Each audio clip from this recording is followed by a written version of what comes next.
বাজান রে। ছাগলটার দিকে চাইয়া দেখি বাজান রে, ছাগলের বাচ্চার পেটটা টিমটিমা।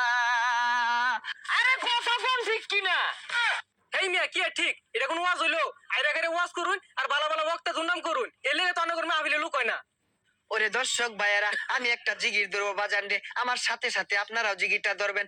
দেশে আইলো আইডল বক্তা, আঙ্গর যত মাথা ব্যথা। দেশে আইলো আইডল বক্তা, আঙ্গর যত মাথা ব্যথা।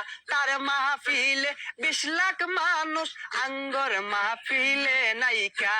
তার মাহফিলে 20 লাখ মানুষ, আঙ্গর মাহফিলে নাইকা।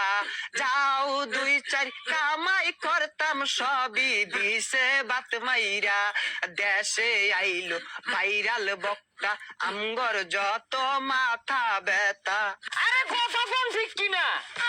গভীর মনোযোগ দিয়ে শুনবেন ভাইয়েরা আমার। গত মঙ্গলবারে গেছি আমি বাজারে একটা ছাগলের বাচ্চা কিনতে। 5,000 টাকা দিয়ে বাজান রে ফুটফুটে একটা ছাগলের বাচ্চা কিনে আনছি। বাড়িতে আইনা দেখি রাখার মতো কোনো জায়গা নাই। সারা রাত ছাগলের বাচ্চাটা আমার সাথে থাকছে, সারা রাতি ম্যামে করছে। সকালে উঠে আমি ভাবলাম ছাগলের বাচ্চাটারে তো কিছু খাওয়ানি দরকার। তারপরে মাঠে নিয়ে গেলাম, টানা 3 ঘন্টা ঘাস খাইলো বাজান রে। ছাগলটার দিকে চাইয়া দেখি বাজান রে, ছাগলের বাচ্চার পেটটা টিমটিমা। কতক্ষণ? এটা কোন ওয়াজ হইলো? আইরা করে ওয়াজ করুন আর ভালো ভালো বক্তা দুর্নাম করুন, এলে তো অনেক মাহফিলে লোক হয় না। এই মিয়া কি এর লোক হয় না? গইনা দেহ আমার ওয়াজ মাহফিলটা 4 লক্ষ লোক আছে। 1 2 3 4 4 লক্ষ নাই, কিন্তু 4 জন আছে। ওইসে আর বন্ডামি হলাম না।